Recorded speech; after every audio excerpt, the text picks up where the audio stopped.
Pour parler de ce sujet des IVG chez les mineurs, je vais faire appel régulièrement au rapport ministériel que nous avons coécrit avec Sophie Marinopoulos et Israël Nizan en début 2012 et que nous avons coécrit à la demande de la secrétaire d'État à la jeunesse, qui était à ce moment-là Jeannette Bougrab. Alors, si on revient, on ne va pas revenir sur la loi Veil, mais on va revenir sur cette loi du 4 juillet 2001 à laquelle a participé Israël. Et d'ailleurs, vous allez vous en rendre compte, puisque dans cette loi, on parle non seulement de l'IVG, mais aussi de la contraception, et aussi rappelle la nécessité de l'application de la loi sur l'information à la vie affective et sexuelle en milieu scolaire. C'est un thème qu'il tient beaucoup à développer et nous ne cessons de le faire. Et dans ce rapport justement que nous avons remis à Jeannette Bougrab, une grosse partie de ce rapport, qui a d'ailleurs été publié chez Odile Jacob, vous avez vu le livre sur la première diapositive, Israël a vraiment beaucoup développé cette information à la vie sexuelle et affective. Donc, qu'est-ce qu'on a de plus dans cette loi du 4 juillet? C'est bien sûr encore et toujours faciliter l'accès à l'IVG. Certaines mesures importantes, c'est la dépénalisation, c'est bien sûr l'allongement du délai à 14 semaines, c'est l'arrivée de l'IVG médicamenteuse en ville, mais surtout aussi, c'est la libre décision des mineurs, avec la possibilité pour les mineurs de faire un choix de personnes majeures qui vont l'accompagner. Et surtout, c'est aussi la disparition de l'obligation de l'entretien psychosocial, qui n'est plus obligatoire, mais qui reste obligatoire pour les mineurs. Donc, on fait vraiment en sorte dans cette loi que l'autonomie des mineurs soit totalement garantie. Elles ont le droit d'avorter avec ou sans le consentement des parents, tout en sachant qu'on essaie toujours d'obtenir le consentement, que c'est toujours important pour cette mineure de pouvoir éventuellement être accompagnée par un de ses parents. Quoi qu'il en soit, si ça n'est pas possible, elle peut avoir accès à l'interruption volontaire de grossesse de façon anonyme et gratuite à partir du moment où elle est accompagnée d'une personne majeure de son choix. Alors évidemment, les structures, elles doivent être vraiment particulièrement bien formées pour encadrer l'interruption volontaire de grossesse chez les mineurs. Il faut qu'il y ait une vraie adhésion et une formation de l'ensemble du personnel. Et si cette mineure n'a pas d'adulte référent, pourquoi pas éventuellement choisir quelqu'un de l'équipe qui sera cette personnalité majeure qui l'accompagnera. Il faut vraiment faire en sorte que les accès soient faciles avec un délai de rendez-vous très court. Pourquoi? Ici encore plus qu'ailleurs, parce que les grossesses chez les mineurs souvent sont découvertes de façon un peu tardive. Il faut bien sûr qu'il y ait une disponibilité d'échographie. On va faire la détermination groupe sanguin, dépistage des IST. Les IST ont à être dépistés dans ce cadre. On va bien sûr donner la possibilité du choix de la méthode et s'intéresser dès à présent, dès le départ, à ce qu'on va envisager comme contraception ultérieure. Enfin, je l'ai écrit en rouge, il y a un entretien psychosocial qui est obligatoire et qui est là surtout pour accompagner, déculpabiliser, et il y aura un délai de 48 heures, alors qu'il n'y a plus de délai aujourd'hui dans les demandes d'interruption volontaire de grossesse chez les majeurs. Alors, il reste le problème de l'anesthésie. C'est vrai que quand on a commencé à envisager cette possibilité, les anesthésistes étaient très en retrait en disant bon, non, une anesthésie générale sans le consentement des parents, non, moi je ne suis pas d'accord. Et donc, on a interpellé la Société française d'anesthésie et de réanimation qui, en 2001, a bien dit que cette anesthésie générale relevait à l'évidence des actes médicaux liés à l'IVG et que donc, il n'y avait aucune raison pour qu'elle ne puisse pas être effectuée, même sans le consentement des parents. Alors, on peut faire une IVG médicamenteuse chez une mineure en ville, puisqu'on a un réseau de praticiens en ville conventionnés. On peut obtenir la gratuité et l'anonymat, puisqu'on a la possibilité d'utiliser une feuille de soins papier avec un NIR spécifique, un code clé de sécurité sociale. Mais c'est quand même pas ce qui se passe le plus fréquemment parce qu'il y a quand même un problème de contexte, d'entourage, du vécu de cette fausse couche, de la douleur, de l'hémorragie. Donc c'est vrai que nous avons tendance, et je pense que sans doute pour ceux qui travaillent en orthogénie ici, nous avons plutôt tendance à les entourer, à les garder avec nous, même dans le cadre de l'IVG médicamenteuse. Alors, est-ce qu'il y a vraiment une modification de l'âge des premiers rapports sexuels ? Vous voyez, ce qui a changé, c'est quand même le rapprochement de l'âge du premier rapport sexuel entre les filles et les garçons. Mais on est toujours, encore aujourd'hui, avec l'idée que ce premier rapport sexuel se situe environ à 17 ans. Le nombre de naissances chez les mineurs, est-ce que ça a vraiment beaucoup bougé ? Vous voyez les chiffres ici entre 1995 et 2010. On est toujours à un peu plus de 500, 533 en 1995, 529 en 2010, avec un petit pic dans les années 2000, mais on est toujours à un petit peu plus de 500 grossesses menées à terme chez les mineurs. Alors, évidemment, on se plaint toujours de cette stabilité du nombre d'interruptions volontaires de grossesse. On se dit, mais comment se fait-il qu'on est toujours avec ce nombre qui reste stable ? Ce qu'il faut bien savoir, c'est qu'on n'est pas totalement inefficace sur le plan de la prévention, puisqu'il y a moins de grossesses débutées, mais que quand on regarde le nombre de femmes qui vont avoir accès à une interruption volontaire de grossesse dans une grossesse non désirée, quand on regardait le pourcentage de femmes qui demandaient une interruption volontaire de grossesse dans ce cadre, dans les années 75-80, c'était 40% des femmes. Aujourd'hui, on est à 60% et certainement encore davantage chez les mineurs. Alors voilà les chiffres du nombre d'interruptions volontaires de grossesse, et les premières colonnes de 15 à 17 ans.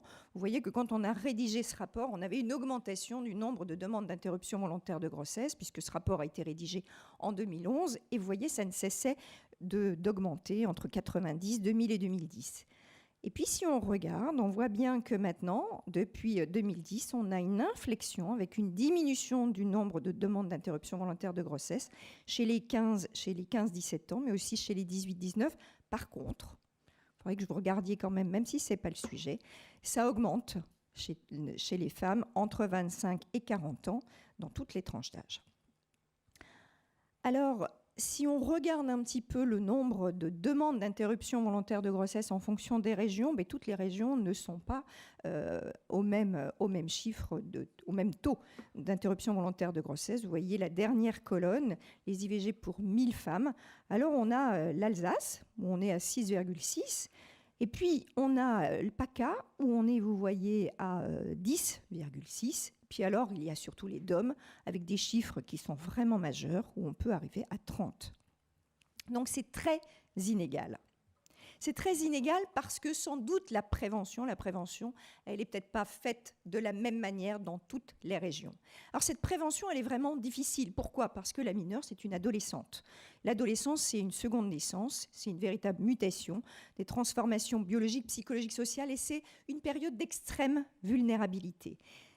Je vous parlais tout à l'heure de notre rapport. Donc, dans notre rapport, nous faisions une proposition d'une consultation pour les mineurs entre 15 et 18 ans, une première consultation avec demande de contraception. Et nous demandions à ce que cette consultation puisse être menée avec suffisamment de temps, puisse être menée par des professionnels formés, et nous demandions à ce qu'elle puisse être cotée C2. Vous voyez dans les propositions de la Convention nationale, la toute récente d'août, il est proposé une consultation de contraception et de prévention qui serait cotée C2 et remboursée par la Sécurité sociale. C'est une période particulièrement difficile parce que c'est une période d'une extrême violence où ces jeunes filles sont dans l'urgence, le passage à l'acte. On a beaucoup d'indicateurs qui montrent cette souffrance psychologique, c'est les addictions, les dépressions, les tentatives de suicide, mais aussi, bien sûr, les conduites à risque sexuel. Et puis, il faut bien savoir qu'il existe une vraie asymétrie entre une compétence sexuelle acquise très tôt, vous avez une fille sur 2 à 13 ans peut mener à terme une grossesse, et une immaturité psychologique, alors qu'on est dans une société où le sexe est partout. Et il est beaucoup plus difficile pour les ados de nos jours de retarder la réalisation de leurs rêves érotiques, accentuée par cette exposition dont on parle régulièrement et de plus en plus, et c'est très bien, à la pornographie. Regarder un film pornographique est devenu pour beaucoup de jeunes le premier rite de passage vers la sexualité. Vous voyez les chiffres ici, ces chiffres que je retrouve dans le rapport à l'égalité homme-femme dont on va parler tout à l'heure. Vous voyez, 61% des garçons à 16 ans et 45% des filles ont déjà regardé un film. Ils ne sont pas tombés sur des images, ils ont vraiment regardé. Et un enfant sur 2, je dis enfant, un ado sur 2, a commencé à voir des images pornographiques bien avant 13 ans. On sait que les premiers rapports sexuels, si la moyenne c'est 17 ans, la moitié quand même ont eu des rapports sexuels bien avant 17 ans. Et que surtout, ils utilisent, quand on regarde l'utilisation du préservatif lors du premier rapport sexuel, c'est 80%, on se satisfait, mais déjà au deuxième et troisième rapport sexuel, ils ne l'utilisent plus. Alors, je vous ai fait une plaque là pour vous rappeler, parce que c'est vraiment très très important, ce travail qui a été fait par le Haut Conseil de l'égalité entre hommes et femmes, justement un rapport relatif à l'éducation à la sexualité. Et comme vous le voyez, il rapporte ce que nous avions déjà écrit dans notre rapport ministériel. La loi du 4 juillet 2001, elle n'est pas appliquée. Regardez ici, 25% des écoles répondantes déclarent n'avoir mis en place aucune action aux séances en matière d'éducation à la sexualité et qu'en fait, on n'a pas le personnel formé et on n'a surtout pas de moyens financiers. Alors, où s'informent-ils ces jeunes? Ils s'informent essentiellement sur le net. Alors, ils peuvent trouver des informations tout à fait bonnes sur la contraception, l'IVG, encore que sur l'IVG, il faut qu'ils tombent sur le bon site, pas qu'ils tombent sur ivg.gouv et pas sur écoute IVG, c'est pas tout à fait le même. Et surtout, l'information sur la sexualité, ils vont la chercher sur le net. Et sur le net, ce qu'ils trouvent, c'est la pornographie avec des informations erronées. Une de nos propositions, c'était la proposition 10, la résistance institutionnelle à diffusion libre de toute image pornographique avec demande d'un numéro de carte bancaire dès la première image pornographique sur le net. Alors, autant de grossesse, pourquoi? Sans doute parce que ces jeunes filles ont besoin de vérifier l'intégrité corporelle des organes de reproduction. Elles veulent se prouver leur féminité. Il y a une vraie différence entre un désir de grossesse et un désir d'enfant. Il y a aussi la recherche de complément des carences de l'enfance et certainement des expériences antérieures hostiles. Et puis, c'est souvent une prise de risque, un cri d'alarme. On a beaucoup de signes, comme je vous le disais, au niveau des addictions. Par exemple, je vous ai mis des chiffres là qui m'ont un petit peu terrifiée. Les alcoolisations ponctuelles intenses, le binge drinking, quand même, les chiffres ont augmenté de 50% en 5 ans, les hospitalisations chez les moins de 15 ans. Donc, il y a vraiment un problème. Et évidemment, quand il y a cette période de binge drinking, si cette jeune fille est sous contraception orale, vous imaginez bien que pendant le week-end où ça se passe, il n'y aura pas de prise de contraception orale. Alors, autant de grossesse, pourquoi aussi? Parce qu'elles sont persuadées que si elles ne le veulent pas, ça ne va pas arriver. La pensée magique. C'est aussi l'idée que pour être enceinte, il faut une sexualité pendant longtemps. Le premier rapport sexuel, ce n'est pas possible, on ne peut pas être enceinte. C'est sans doute aussi une transgression de l'interdit, une ambiguïté du désir de grossesse, un désir d'enfant. Il y a le désir d'enfant avec l'obtention d'un statut social. Les difficultés d'anticipation, c'est ne pas faire appel à une contraception alors qu'on est dans une situation où on risque d'avoir des rapports sexuels. Et je vous ai mis aussi les rapports sexuels imposés, l'inceste. Il faut toujours y penser. Une demande d'interruption volontaire de grossesse chez une mineure, il faut toujours penser à éventuellement ce type de sexualité. Et puis bien sûr, c'est l'absence de contraception efficace. On va y revenir. Alors justement, pour faciliter l'accès de la contraception chez les mineurs, en décembre 2013 est arrivé le tiers payant sur la part des dépenses prises en charge par la sécurité sociale pour les mineurs à la pharmacie, mais c'était totalement insuffisant puisqu'il n'y avait pas ni la consultation ni les examens biologiques éventuels attachés à la prescription contraceptive. Et vous voyez, tout cela a été réparé avec le décret de 2016 où désormais l'ensemble du parcours d'accès à la contraception du mineur est totalement pris en charge, peut être gratuite et anonyme. Alors, quand on regarde un petit peu, qu'est-ce qu'elles utilisent, ces mineurs? Vous voyez la colonne 15-17 ans, elles sont quand même à peu près, pas tout à fait 60%, à utiliser une contraception hormonale. Pour ce qui est du préservatif, je vous disais, on est très content, au début c'est 80%, non, là vous voyez, c'est à peu près 40-50% des mineurs qui utilisent le préservatif, ce qu'on appelle le double Dutch. Alors quand elles utilisent la pilule, malheureusement, c'est pas quand on prescrit une contraception, on sait très bien que vraisemblablement, si cette contraception n'est pas tout à fait adaptée, elle ne va pas être suivie. On sait que pour les mineurs, à peu près dans la première année, il y a 50% des mineurs et des jeunes femmes, pas seulement mineures d'ailleurs, qui ne prennent plus la contraception, et souvent même dès les premiers mois. Donc il faut l'avoir à l'esprit. Beaucoup d'interruptions volontaires de grossesse sont faites chez des jeunes femmes qui ont eu un accès à la contraception, mais qui ne l'utilisent pas correctement. Alors il y a la contraception de rattrapage, c'est vrai, c'est connu. Beaucoup de mineurs l'utilisent, mais ne l'utilisent pas obligatoirement à bon escient. On a quand même des chiffres qui montrent que cette contraception de rattrapage augmente.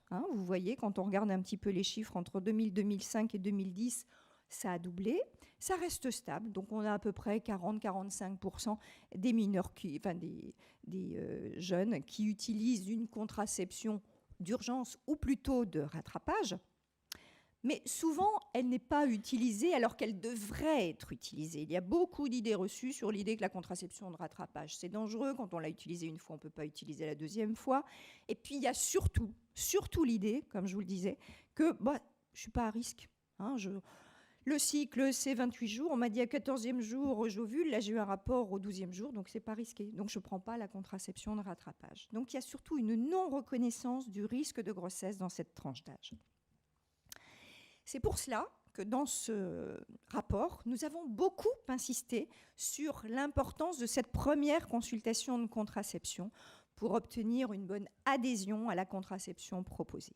Cette première consultation, pour moi, elle est franchement fondatrice. Alors, le contexte, il est complètement variable. Ça peut être, tiens, je viens pour la pilule, il faut creuser ça. Pourquoi la pilule? Est-ce que c'est vraiment la pilule qu'on va lui donner? Ça peut être une jeune femme qui va être amenée par sa mère et qui n'a besoin de rien. Ça peut être au contraire quelqu'un qui va venir avec sa maman, mais il faudra réussir à sortir la maman pour pouvoir avoir un discours vraiment isolé avec cette jeune fille. Ce qui est important dans cette première consultation, et ça rejoint un petit peu ce qu'on disait tout à l'heure, c'est l'empathie, l'écoute, c'est créer une relation de confiance. Ce qui est important, c'est peut-être pas trop ce qu'on va prescrire, c'est surtout qu'il y ait une relation de confiance et qu'on soit dans la possibilité de revoir cette jeune fille si elle a besoin de nous revoir et si elle a, par exemple, des problèmes avec ce qu'on lui a proposé comme contraception. Il faut être ouvert, vraiment. Il faut être dans l'absence de jugement. Il faut faire très attention aux messages verbaux qui vont être lancés par cette jeune fille. Il faut lui poser des questions sur ce qu'elle considère être en bonne santé. Il faut se focaliser pas seulement sur ses comportements à risque en disant « c'est pas bien ». Il faut peut-être essayer de creuser davantage pour trouver les causes. Il faut bien sûr la conforter dans ses ressources et signifier, je ne l'ai pas mis en rouge, mais j'aurais dû signifier sa disponibilité. Si on veut être efficace, il faut être disponible. Il faut vraiment faire attention à ce qui se passe chez cette jeune fille, pourquoi elle est des conduites éventuellement à risque. Et pour cela, il faut s'intéresser à tout. Il faut s'intéresser à son contexte familial, à ses difficultés scolaires. Il faut insister sur le fait que souvent, ces jeunes filles, elles ont un manque d'estime d'elles-mêmes. Donc, passer beaucoup de temps à rassurer. Alors, on ne fera surtout pas d'examen gynécologique. Il n'y a pas besoin, pour prescrire quelque contraception que ce soit, de mettre une jeune fille sur une table gynécologique. L'examen gynécologique ne se fait que s'il y a une raison, une symptomatologie, ou si c'est demandé, ou s'il y a eu vraiment une prise de risque, bien sûr. Il faut toujours penser aussi à l'abord médical de la chose. Il ne faut pas simplement s'intéresser à tout ce qui entoure cette jeune fille. Il faut aussi s'intéresser à d'éventuels problèmes médicaux et des pathologies. Donc là, bien sûr, on fera des examens, mais ce n'est pas le but de cette première consultation en général. Parler de la contraception, c'est aussi pas systématiquement donner une pilule. Ça peut être aussi proposer des contraceptions longue durée.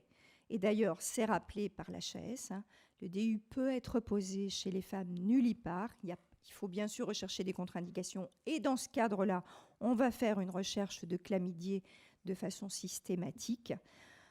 Et puis, on essaiera... on informera sur toutes les modalités contraceptives, parce que pour certaines, ce sera plutôt l'anneau, pour certaines, ce sera plutôt l'implant, pour certaines, ce sera plutôt le dispositif intra-utérin. Ça peut être des comprimés tous les jours, la pilule, mais ça peut être aussi éventuellement, et ça c'est vraiment un problème, c'est qu'il existe des anneaux et des patchs, mais que nous ne pouvons pas proposer aux mineurs, malheureusement. C'est peut-être le gros point noir de toutes les avancées qu'on a pu voir arriver sur l'accessibilité et la gratuité de la contraception. C'est que dans notre rapport, nous avions insisté sur le fait qu'il fallait, pour donner un panel large de modalités contraceptives dans cette tranche d'âge. Certaines jeunes filles seront très très bien avec un patch qu'elles changeront toutes les semaines, d'autres avec un anneau vaginal parce qu'elles ont une accessibilité à ce type de contraception. Et malheureusement, aujourd'hui, on ne peut même plus les proposer. Avant, nous pouvions les proposer dans nos centres de planification. C'est même plus possible aujourd'hui, puisque, par exemple, chez moi, il n'y a plus la possibilité d'utiliser de contraception non remboursée. Ces contraceptions-là ne sont pas remboursées. Alors, pour conclure, la sexualité des adolescents, c'est une question de santé publique. Nous avions demandé la constitution de réseaux locaux d'orthogénie. Les réseaux locaux d'orthogénie, c'est rassembler tous les professionnels de santé qui peuvent faire de l'information à la vie affective et sexuelle, qui peuvent recevoir une jeune fille, qui peuvent prescrire une contraception. C'est tout un réseau de personnes formées à cette première consultation. Il y a eu des passes, je crois qu'à Paris, vous avez eu un pass avec des chéquiers, la possibilité d'aller faire une consultation. Mais faire la consultation sur le médecin généraliste du coin qui n'est pas formé à ce type de consultation, qui ne s'intéresse pas à ce type de consultation, c'est dramatique. Il faut que ce soit avec un personnel formé. Alors, la confidentialité, la gratuité pour les 15-18, moi j'ai mis, c'est plutôt acquis, encore que beaucoup de professionnels ne savent pas qu'ils peuvent faire sur une prescription de contraception, en mettant contraception mineure, obtenir la gratuité et l'anonymat. Malheureusement, une sexualité soigneusement contraceptée de manière rigide, faisant fi de tous les désirs conscients et inconscients, a peu de chances d'être tolérée par une adolescente. Il faut bien le savoir, c'est un profil particulier, l'adolescente. C'est pour ça que c'est très important d'avoir une relation de confiance, de savoir qu'il y aura des erreurs, de savoir qu'elle fera, entre guillemets, des bêtises. C'est pas grave si on est là et si on peut l'aider et si on peut la soutenir. Donc la pilule, c'est pas si facile que ça à avaler. Donc pensez à d'autres méthodes, comme les contraceptions longue durée. Et le premier enjeu de cette première consultation pour les professionnels de santé, c'est apprivoiser cette jeune fille pour l'aider à grandir. Voilà, je vous remercie.